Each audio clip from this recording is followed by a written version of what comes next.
Comportamiento, conducta y adaptación durante la estrategia Aprender en Casa. Desde que nacemos somos seres afectivos. Sentimos sobre todo al principio necesidades que debemos comunicar, es decir, nuestro medio privilegiado de comunicación es definitivamente la palabra. Siendo así, encuentro de vital importancia dar a conocer mis pensamientos como una especie de catarsis de lo vivido y lo sentido durante el confinamiento a causa de la emergencia sanitaria por el COVID-19, específicamente relacionado con el trabajo implementado desde la estrategia Aprender en Casa en mi ciudad, Bogotá, y desde la comprensión adquirida del binomio espacio-identidad, la capacidad de adaptación y el comportamiento y la conducta como factores que interactuaron de manera conjunta durante la experiencia personal y social generada por la pandemia. Asimismo, las personas somos seres simbólicos y llegamos a un mundo de símbolos que pasan a formar parte de nosotros y en cierto modo cada uno, antes de inventar, hemos de asumir, aprender. En otras palabras, cuando llegamos nuevos a un trabajo no nos inventamos ninguna cosa. Todo allí está listo para que conozcamos nuestras funciones y entendamos lo que debemos realizar en dicha labor. Es decir, aprendemos lo que necesitamos para defendernos y poco a poco lo aprendemos con el paso del tiempo. En contraste, ante la crisis sanitaria se usó constantemente el término reinventarnos. Pero más allá de la invención era adaptarnos a la nueva situación y traer al ambiente laboral y escolar que se desarrollaba constantemente en una interacción social en nuestras casas y donde el uso de las tecnologías de la información y la comunicación tuvieron un protagonismo para mantener esa interacción social y de esta manera responder a las labores diarias. Por lo tanto, el propósito del presente escrito consiste en recoger las anteriores ideas y esbozarlas de tal manera que, a partir de la narración de la experiencia durante la estrategia Aprender en Casa, se realice una interpretación de cada una de ellas desde la comprensión del comportamiento, la conducta y la adaptación natural del ser humano ante situaciones adversas de la vida. Bienvenidos.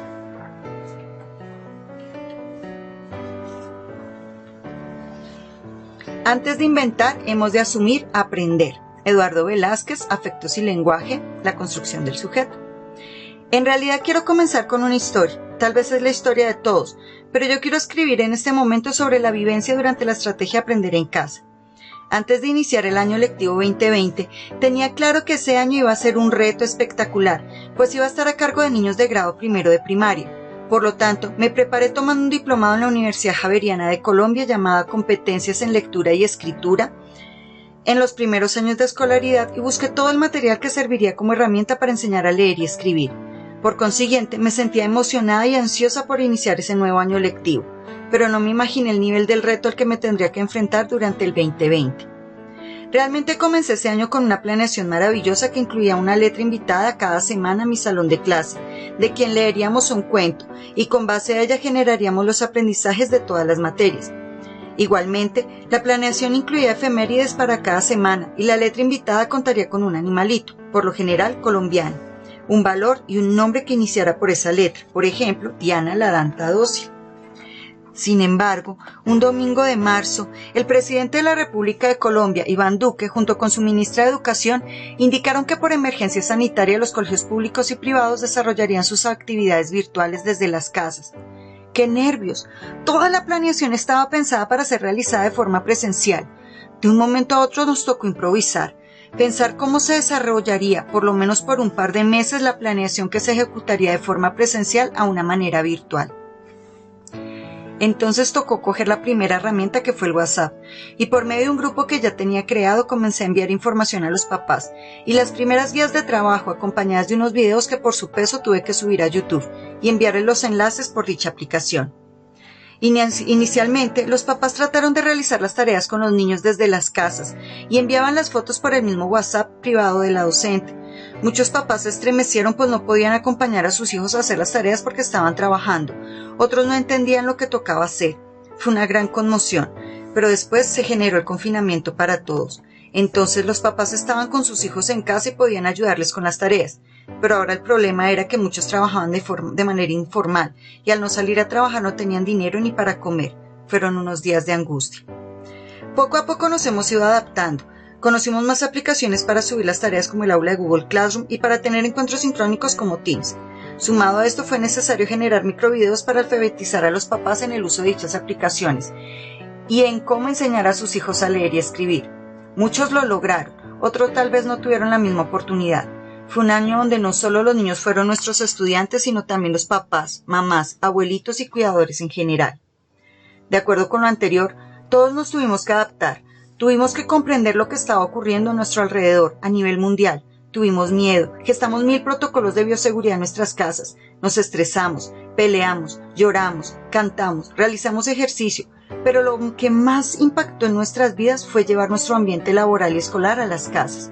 Bueno, quienes tuvimos la fortuna de hacerlo.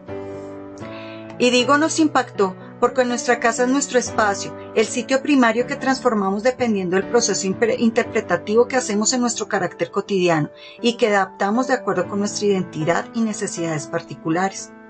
Siendo así, Laya afirma que el espacio constituye una producción social simbólica particular, resultado de la interacción de los miembros del endogrupo y de las interacciones sexogrupales, más que un escenario donde lo social se produce.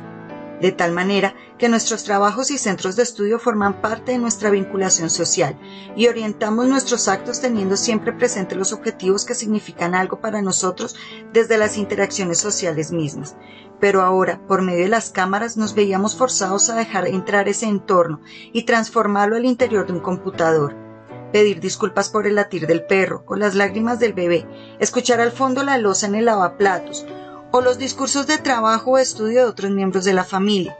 Nos vimos en la necesidad de adaptar nuestro hogar al ambiente laboral y o escolar, buscando rincones donde el internet cogiera mejor señal, pero donde los sonidos ambientales propios de mi casa no interrumpieran el desarrollo de un encuentro sincrónico, y a veces sintiendo coerción por no decir ciertas palabras o manifestar ciertas expresiones porque mis padres, mi esposo o esposa me podían escuchar.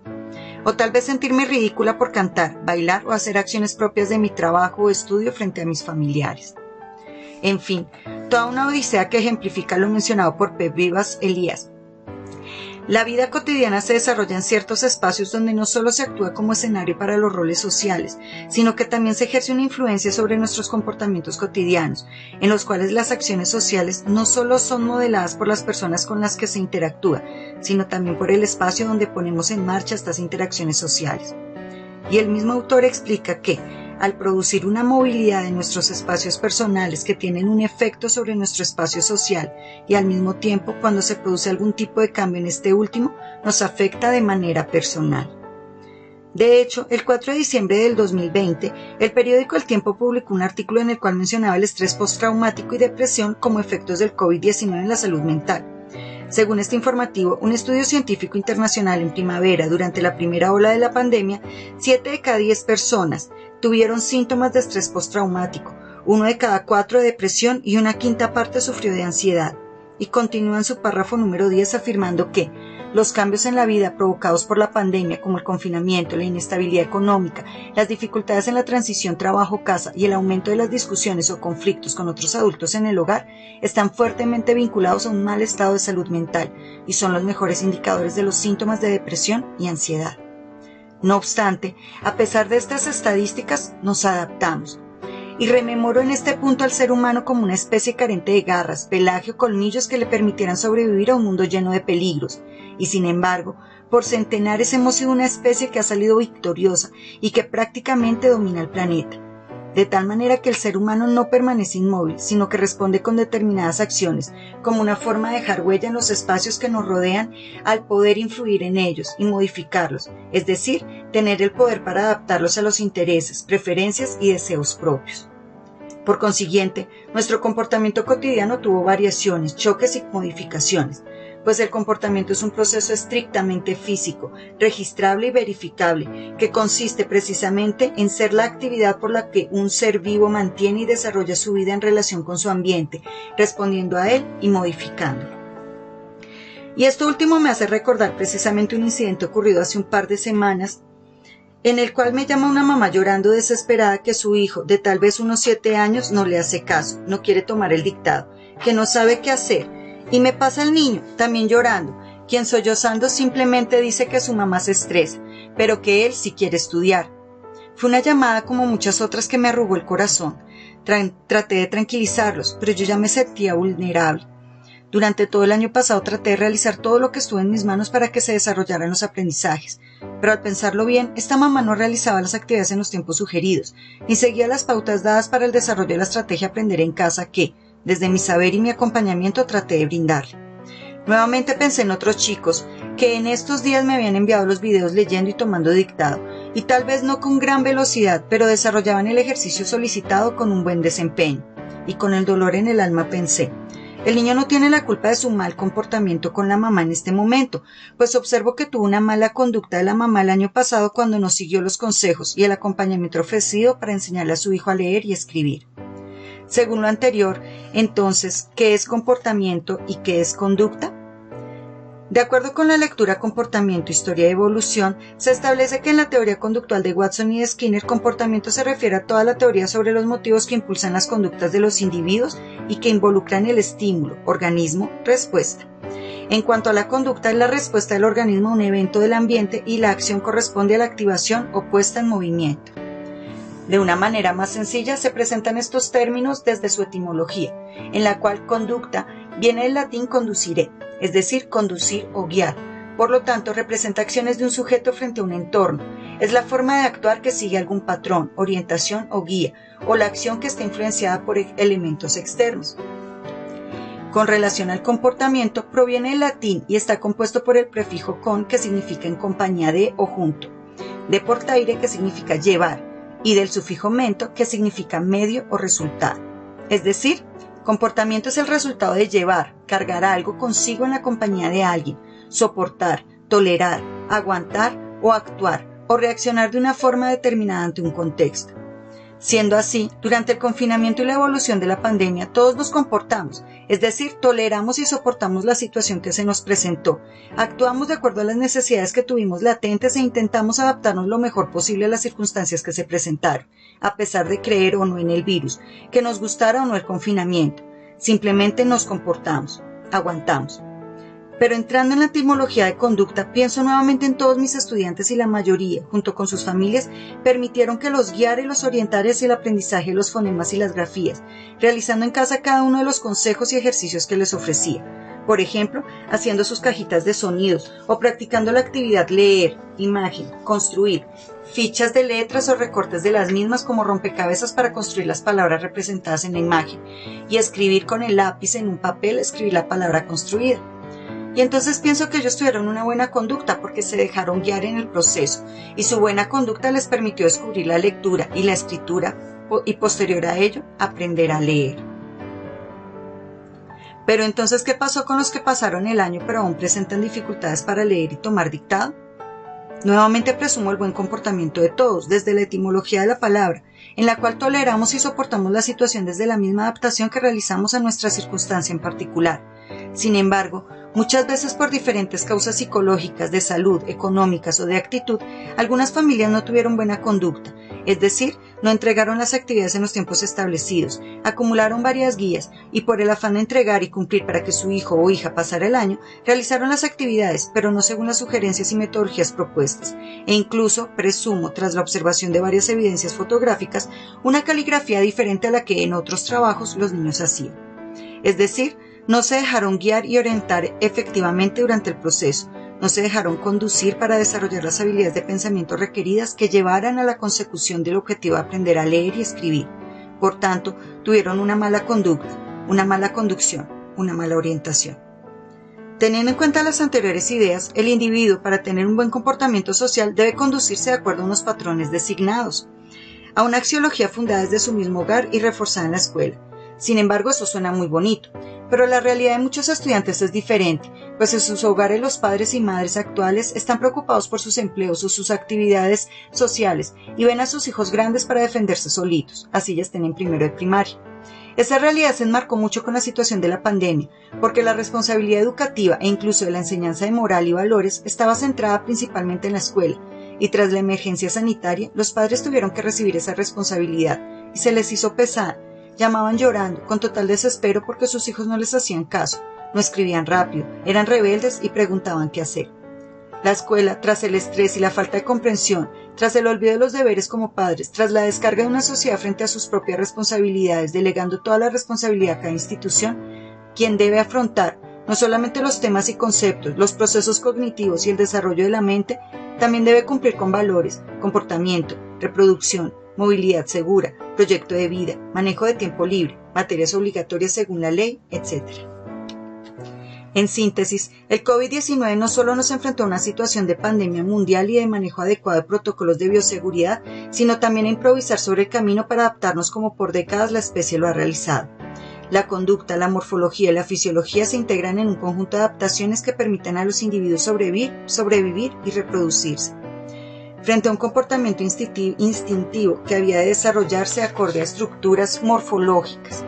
Entonces, el comportamiento consiste en la actuación o reacción de una forma determinada ante un contexto, y la conducta es la forma de actuar, siguiendo algún patrón, orientación o guía, interactuando con el medio, influenciado por sucesos o experiencias pasadas. Amo con todo el corazón mi quehacer docente y actúo frente a cada nuevo reto con valor y tenacidad. Por tanto, intento dar lo mejor de mí en cada instancia y sobre todo a cada estudiante que se encuentra conmigo en el aula, así sea virtual. Me enamora el conocimiento y cada vez que tengo la maravillosa oportunidad de aprender algo nuevo lo desentraño en su profundidad y lo absorbo como una esponja.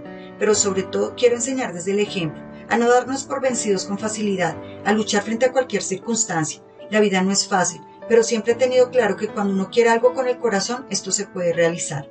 Por consiguiente, educar es conversar con la voluntad de aprender a mirar el mundo, a encontrar sentido a las cosas y a compartir significados. Por eso el diálogo es la herramienta más útil de la enseñanza y del aprendizaje, porque no solo enseñamos lo que sabemos, sino también y sobre todo lo que somos. Siendo así, durante la pandemia hemos tenido miles de oportunidades de claudicar, de renunciar, de permitirnos darnos por vencidos, pero la palabra tiene poder y trasciende el infinito, y el escuchar audios de los pequeños diciendo cuánto me quieren y agradeciendo el esfuerzo que se ha realizado a pesar de la distancia, me motiva con mayor fuerza a seguir luchando y adaptándome a cada paso y proceso que se viene con la apertura gradual y progresiva de los colegios. Finalmente, tras comprender el significado de comportamiento y conducta, definitivamente reflexionaré mucho antes de usar cualquiera de las dos, pues a mi parecer, la palabra comportamiento suena suave, pero es inclemente porque implica tolerar, soportar, aguantar, y nuestro mundo está agobiado de tener que soportar injusticias y atropellos. Mas, sin embargo, la palabra conducta, que sentía más rígida y fuerte, ahora la comprendo como una guía, una dirección, una conducción y una orientación. Y realmente quiero conducir, quiero ser guía, quiero ser camino donde el poder de las palabras no lastime ni hagan más daño, sino donde construyan y fortifiquen al ser. Muchas gracias.